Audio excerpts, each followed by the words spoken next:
waa xafladii sanad guuradii 13aad ee ismaamulka Puntland oo ka dhacday wadanka Denmark gaar ahaan magaalada Aarhus. xafladaas waxaa ka soo qayb galay dadweyne aad iyo aad u tiro badan waxaana ay ka hadleen arrimo badan oo ka jira wadanka Denmark iyo wadanka Soomaaliya gaar ahaan Puntland. anoo ku hadlayo magaca guddiga Puntland Diaspora Forum Denmark ama qurbo joogta reer Puntland ee Denmark. marka hore waxaan idinkaga mahad celinayaa sida uga soo qayb gasheen waan idin soo dhaweynayaa dhammaan waalidiinta dhalinyarada waxgaradka waayeel rag iyo dumarba aqoon-yahanada fanaaniinta iyo dadka maaragtay halka isugu yimid dhammaantiinba. munaasabadatan oo ah munaasabadii 13aad sanad guuradii 13aad aasaaskii Puntland taas oo sanad kasta la qaban jiray xili ku beegan bilowga bisha Agoosto. sanadkan xoogaa waxaa isbedelay taas oo ah ramadaanka maadaama aanu nahay dad muslimiin ah ramadaanku soo galaya bisha 1 Agoosto waxay isku beegmeen xiligii la qaban jiray marka sidaa daraadeed wada tashi dheer kadib waxaa la wada go'aansaday in la soo hormariyo Soomaaliya ha midowdo Soomaaliya ha midowdo ha nabad gasho Puntland ha noolaato asaaska Puntland ayaantii la taagayay oo asaaska Puntland ayaantii la taagayay azhar iyo falawax ubaaba lagu sidaa laguma eedine amaanba lagu hayaa Agosto ayro dhashadaynigeeda tahay oo Agosto ayro dhashadaynigeeda tahay oo sidii 14 ku eeganaa oo laguma eedine amaanba lagu sidaa allow Puntland shariyo belo buura looga xiro oo allow Puntland shariyo belo buura looga xiro oo allow sharafteeda ku badbaadi boqolkiiba oo allow budregayaal oo kicii baylaan ka dhigeen sharaf ayay inoo tahay in maaragtay dawladeena inoo dhisan tahay oo halkaa aynu qaybta maaragtay kaga soo qayb galayno alxamdulillah rabbil caalamiin dadkii qabtay oo dadkii ka dambeeyay dadka hadda haya dadka hogaaminaya waana u mahad celinaynaa eede xaliimo hadda ay ka dhawaajisay nabadda ka dhacday galgala iyo Puntland dhexdeeda aad iyo aad ba haddaan anigu gabdhaha afkoodii ku hadlayo u bogaadinayaa oo u soo dhaweynayaa waa awtin ugu taagnayd bay ahayd ilaahay mahad baan uga celinaynaa hadday garteen inay heshiiyaan oo ay wanaag ku dhammaato waa mahad ilaahay waxaan kaloo bogaadin u soo jeedinaynaa gabdhaha iyaga Puntland siiba gabdhaha gaalkacyo ka yimid waxaan bogaadin u soo jeedinaynaa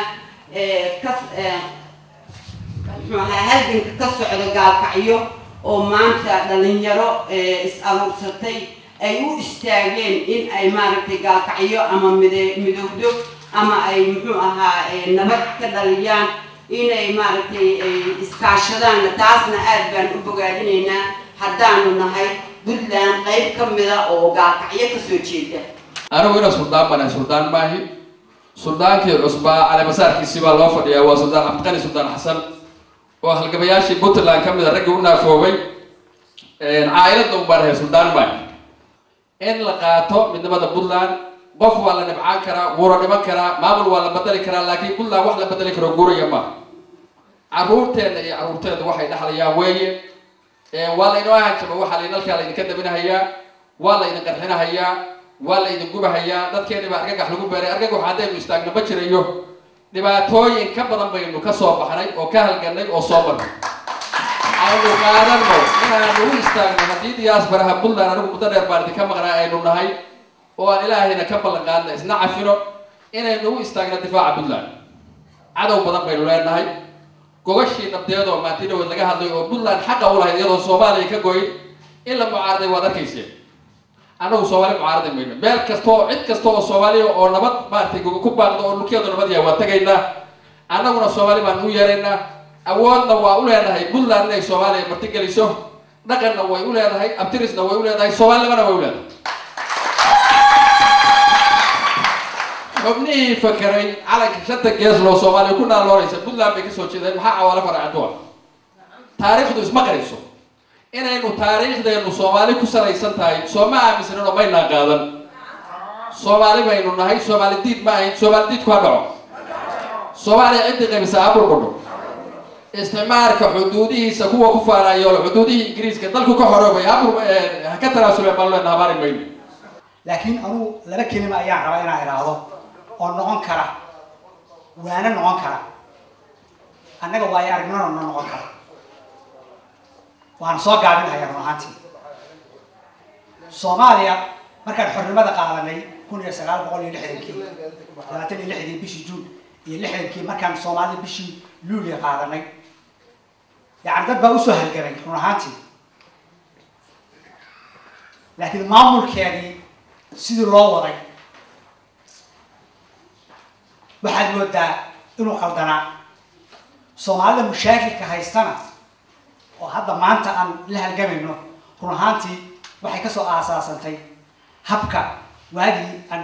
xornimadeena aan gacanta ku dhignay dadkan reer Puntland inta badan waliba intooda aqliga leh ee firfircoon waxaan qabnaa inay zoon dheer ka soo jeedaan ya hantida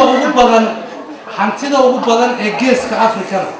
ee gaar oo dhan u raadinayaan waxaan aaminsanahay jeexdin ilaa la yadarnaagood maaneed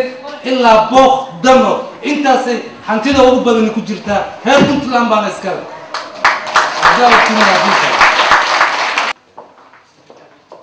waxaan reer Aarhus iyo jaaliyada Denmark ku goorinaya khilaaf inay ka gudbaan waxay joogaan meel ay waayo aragnimo ku qaataan war dalkaan aan joogno oo martida u nahay iyo dalkeena wax maanta la isbarbar dhigi karo ma aha dalkeena barwaaqo badan laakiin halka waxaan marti u nahay min halkaan jooga maskaxdiisa inuu u nahay waxaan rajaynayaa waxa weeye inaynu ka gudubno khilaafkaas dhibaatadiisa oo cunugaas meydka ah hooyadiis shaqaya ina gaarsiiyay inaynu ka gudubno oo ilaahan ka yaabno oo ummadnimada garanay